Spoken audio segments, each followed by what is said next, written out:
Today I want to talk to you about just war theory. There's a Christian theologian named St. Thomas Aquinas in an attempt to balance his Christian faith to love mankind with the need to defend ourselves at times when people egregiously attack us and try and subject us to their way of life and their way of government. So he invents what's called just war theory. It has two parts. These are Latin words. You'll be responsible for knowing what these words mean, memorizing them. You'll see them on your exam, so you need to know what their definition is.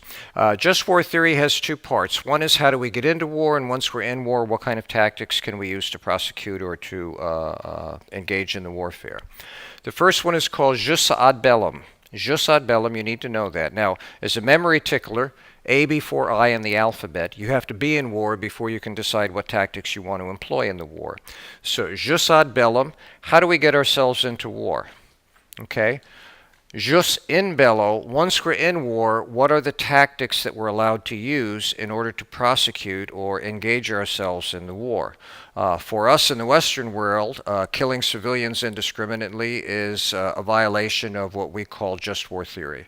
When it happens, we call it collateral damage. We're usually very sorrowful about it. It's not intentional. We're allowed to use certain weapons against military personnel, but the larger weapons are only allowed to be used against their weaponry, against mechanized weaponry, for instance. So we do have what we call rules of engagement when it comes to how we prosecute or how we engage in war. So once again, to get into war, it's called jus ad bellum, A before I. Once we're in war, jus in bello, what kind of tactics are we going to use to prosecute or to engage in the warfare that we now find ourselves in? Now, there are three steps that need to be taken in order to get into war. When we decide jus ad bellum, we need to make sure that we've accomplished three things according to St. Thomas Aquinas. Number one, we need a legitimate sovereign who has the authority to declare war. In dictatorships, obviously, that doesn't happen. But in the Western world, where we live, where we have a legitimization of democracy, we want to make sure that the right person or, excuse me, group of people who are empowered to decide if we go to the war have made that decision correctly. So you need a legitimate sovereign, either a person or an agency. In our case, it is not the President of the United States, as many people think. It's the Congress. It's written into the Constitution that only sovereign has the power to make war, to declare war. Once war is declared, the president, of course, is the commander-in-chief, and he's empowered to lead the troops into battle at his discretion. This is really misunderstood in our country these days. Since the end of World War II, we've been in 4 wars and 7 major engagements, and we've yet to declare war. It's understandable why most people think that the president has the right to declare war. There is something called the Presidential War Powers Act that gives him 60 days to send Marines and only Marine forces into combat, after which time he must come to Congress to seek further funding. And most congressmen will not defund a war when our troops are engaged in combat, and therefore the president, in a de facto way, has become the one who initiates war. But clearly the Constitution says that Congress, the agency of the Congress, has the sovereign power to declare war. So again, in a democracy, you must have a sovereign entity, a person, or a group of people, in our case the United States Congress, that has the power to declare war.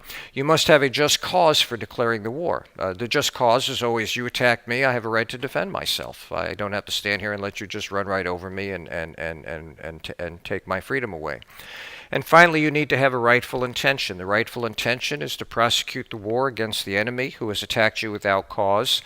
And of course, we're going to legitimize our involvement in the war because we're going to follow the rules of engagement. We're going to declare war in the right way because you attacked us, and our intention is to defeat you so that you can no longer act as a belligerent or someone who entitles themselves to attack people who have not attacked you.